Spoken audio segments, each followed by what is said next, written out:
हाती दक्ष आणि समर्थ हेमरदत्त वृक्षात श्री शंख कडित ते ऐकाय मज पामराय काय थोरपण पायची आव्हान पाय बरे मस्तके पायावरी आवार करी संताचे.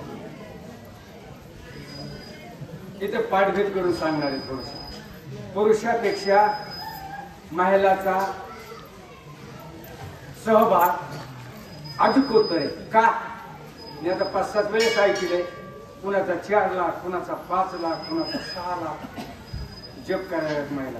पुरुषाचं मला वाटतं एकाच दोघांचंच नाव आलंय फक्त समोर. मग पुरुषापेक्षा महिलाला जास्त काम आहे. आता इथं विश्लेषण जास्त मला सांगितले 3 सूचना तरी पण तेवढं त्यांच्या माग डबल काम का? धाणं धुणं सडा सारवण हे डबल आहे बरं का. तेवढं काम असताना देखील त्यांचा जप अधिक होत आहे. माता भगिनीला धन्यवाद आहे. कमीत कमी धावत्या वेगामध्ये तुम्ही जर रामनामाचा जप केला तर 5000 होते आणि थोडा धावत्या वेगात केला तर 6000 जप होते एका तासामध्ये. बघा त्यांच्या जपाची संख्या आपल्या जपाची संख्या. हनुमानजीचा प्रयोग अशोकवनामध्ये झालेला आहे आणि अशोक राजा रावणाच्या लंकेमध्ये मध्यस्थानाच्या ठिकाणी अशोक वाटिका आहे. त्या अशोक वाटिकेच्या ठिकाणी शंकर भगवंताचं मंदिर आहे. त्या मंदिराच्या बाजूला राजा रावणाचा महाल आहे. त्या महालाच्या ठिकाणी 80,000 स्त्रिया वास्तव्य करतात. बोला. असो हा वन विचार सीता दर्शनी अति सादर समुखात आलेला वानर धनुनी सूत्र लक्षाचे. बघा माणसानं साध्य आणि साधन हे लक्षामध्ये जीवनामध्ये पाहिजे. हनुमानजीचं साधन रूपी सीता होती. साध्य करण्याचं महत्व अंतःकरणामध्ये होतं आणि साधनाच्या माध्यमामधून हनुमानजी सीतेची केव्हा भेट होती याची आतुरता जीवनामध्ये होती. बाबा वरी वरी सीता दिसे समळ अंतरी राम ध्याने निर्मळ बाहे अति चिंते व्याकुळाती नीच. बाह्य लक्षणाला काय करायचंय? मोत्यासारखा शिंपला मला पुढे येत नाही. वरून चांगलं नटपट आमच्या सारखं राहिलं म्हणजे काय झालं? वरून चप्पन हात पोटामध्ये गटुड भेदभाव कुशीतपणा दुराचारी दुराग्रह दुर्वर्तन दुर्भावना मनामध्ये असेल तर बाहेरच्या भागुराला काय करायचे? तुम्ही बाहेरून कसे असा अंतःकरण शुद्ध ठेवा. हनुमानजीने सीता मातोश्रीला पाहिल्यानंतर बाह्य अंगाने जिथे सीता मातोश्री मलिन मलिन मलिन दिसू लागली.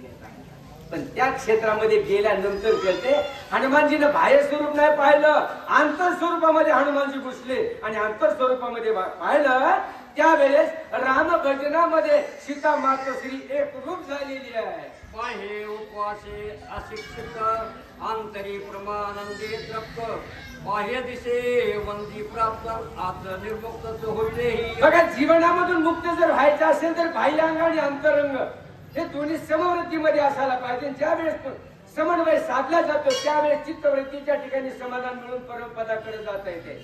बाह्यवृत्ती असोय कशी सीतेची अवस्था पाहिलेली आहे. आंतरवृत्ती आणि बाह्यवृत्तीचे लक्षण केले. चित्त आणि वृत्ती जोपर्यंत तुमच्या आमच्या जीवनामध्ये एकाग्रता होत नाहीये तोपर्यंत परमेश्वराकडे जाता येत नाहीये. जरी आपण परमार्थ करत असताल इथं घसातून बसून सांगत जरी असताल आणि अंतःकरणामध्ये वेगळा विचार जर असेल तर फलद्रुपता मिळणार नाही. 101% मिळणार नाही. काय म्हणणं याच्यावर? तुम्ही किती प्रयत्न करा रोज रामायण वाचा रोज वाचा पण अंतःकरणामध्ये साठवा. सुईच्या टोकावर इतकं साठवा तर त्याचा फायदा आहे. आणि ते जर आमच्या जीव आपल्या जीवनामध्ये नसल तर निरर्थक आहे. पुन्हा म्हणतात एवढा देव देव केला इथे कपाळाला हात लावायचा. आपण वागला नाही वाचित होता सीता पण घर लक्ष बाजूला होत तिकडे जाता कामाने तरच असणार हे रामायण साध्य होते. याच्यामध्ये उतरल्या जाते ते हनुमानजीच्या हृदयामध्ये उतरलं होतं. बाहेर ओढली दिसे काष्ट अंतरी राम नामे दष्ट पुष्ट बाहेर राक्षसा माने दुष्ट अंतरी निर्दोष आत्मा. बाह्य अंगाने अंतरंगामध्ये हनुमानजी विचार करतात. बाहेरून तिथे मळ कुठल्यासारखे धलकी सारखी झालेली आहे पण अंतर्ज्ञानामध्ये अंतर स्वभावाने हनुमानजीनं पाहिलं बाहेर वाळलेले पण अंतकरणामध्ये असणार दष्ट पुष्ट आणखी नाही रोडलेली नाहीये. सर्वगुण संपन्न आहे. राम भक्तीमध्ये एकरूप झालेले आहे. सीतेची अवस्था रामचंद्राच्या वृत्तीमध्ये तदाकार बनल्या गेले म्हणजे त्या स्वरूपामध्ये सीता मातोश्री आंतर स्वरूपाने विलीन झालेली आहे. आता आपण त्या अंतर स्वरूपाने त्या परमेश्वराकडे विलीन व्हायचंय. पण मार्गस्थ असाल तर, आता आपण म्हणता मार्गस्थ आम्ही आहेत, मार्गस्थ 100% मान्य आहे. पण कुठेतरी काटा, कुठेतरी खडा, कुठेतरी दगड आडवा येते. त्याच्यामुळे आपण तिकडे जायचं टाळोटाळ करतोय. मग टाळाटाळ न करण्याऐवजी एकरूपता, दगड असो, धोंडा असो, कायिक असो, वाचिक असो, मानसिक असो, सात्विक असो, कोणत्या रूपासन आपण रूपक सोडायचं नाहीये. हे रामचंद्राचं रूपक आहे. त्याच्याकडे जर जायचं असेल, परमपदाची प्राप्ती जर करून घ्यायची असेल तर सत्सम अवस्था बनवण्याचा प्रयत्न करायचा. दुसरा करत नाही, आपल्या आपण करायचा. ती व्रती सीता मातोश्रीची होती. हनुमानजीनं पाहिला. हनुमानजी पुढे काय करतात? बाहे रामे दिशे युक्त, आंतरी श्रीरामे नित्ययुक्त. बाह्य दिशे दुःखाभिभूत, आंतरी सुदोदित स्वानंदे. भाई कसे असू द्या, रोडेला असू द्या, वाळलेला असू द्या, घाणेरडा असू द्या, बाह्य सकाळची गरज नाहीये. अंतःकरणामध्ये फक्त असणारे ईश्वराचे चिंतन सगळ्या जीवनामध्ये असायला पाहिजे. आणि ते जर तुमच्या आमच्या जीवनामध्ये तर सहजगत्या अलीकडच्या काठावर पलीकडच्या काठावर जाण्यासाठी वेळ लागत नाहीये. याच्यामधलं जे अंतर आहे, नौकारूपी रामरूपी नाम आहे आणि त्या नामाच्या माध्यमामधून असणाऱ्या परमपदाला जाता येते. आपण जर पुण्यात्मक कर्म जर केलं, आपण जर मेलो तर गायीच्या शेपटाला धरून पलीकडच्या काठावर जाता येते. आपण पुण्य जर नाही केलं तर जाता येत नाहीये, बचत पडावं लागते. म्हणून रामनाम सूत्रधार आहे.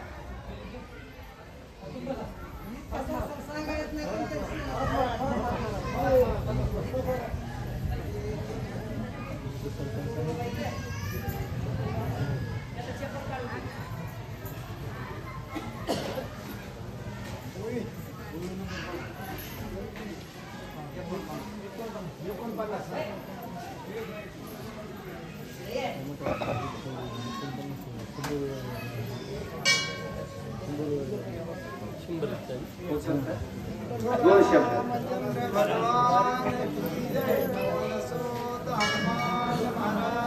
की जय. श्री सद्गुरु सीतारामचंद्राय नमः. बाह्य दिशे ते नदीन, अंतरी दिशे प्रसन्न.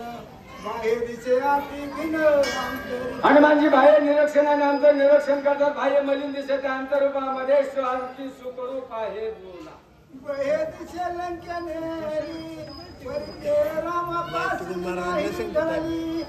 बाह्य दिशे गोमायली, अंतरी टवटावी श्रीरामे. बघा, बाह्यांग आणि अंतरंग आहे. आता सीता ही रामचंद्रापासून लंकेच्या ठिकाणी नेली, दिसायला दिसतंय बाह्य रंगाने. पण प्रकृती पुरुषाला कधी सोडत नाही, त्याच्यापासून कधी बाजूला जात नाहीये. हे बाह्यांग आहे. बाह्यांगाने लंकेच्या ठिकाणी नेले, रामचंद्राला सोडलं, पण रामचंद्राच्या भजनामध्ये एकरूप झालेली आहे. बाह्य दिशे मालिनांबर, अंतरी शोभेची नांबर.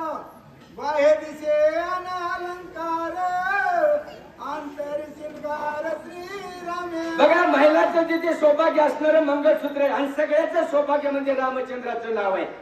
बाह्य रंगामध्ये असणारं रामचंद्राचं जिथे सौभाग्य दिसत नाहीये, पण अंतरंगामध्ये असणारं रामचंद्र रूपी सौभाग्य सीता मातोश्रीने आपल्या हृदयरूपी स्थानाच्या ठिकाणी साठवलंय. बोला. भाग्य रामे रचिली, आयसी देखोनी जनक बाळी, पिकली टाळी हनुमान. हनुमानजीने सीता मातोश्री पाहिल्या, अजित आणि आवे, जो जगाच्या जनिता विश्वाची माता रूपी असणारे रामचंद्र, त्या रामचंद्रानं यावत ब्रह्माच्या ठिकाणी जिथे जडवल्या गेली, जडणघडण केलेली आहे, त्याच्यामध्ये ही मायारूपी सीताजी ध्यान केलं.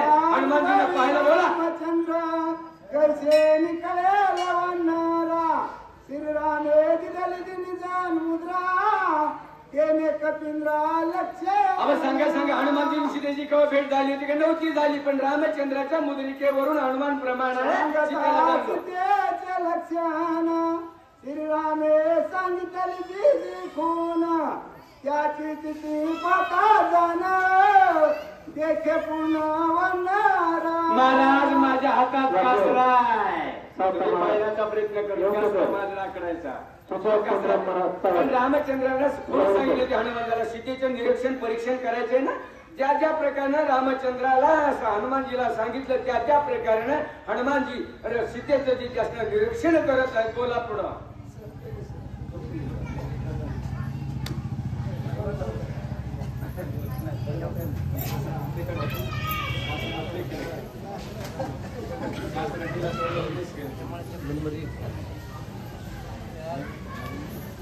श्री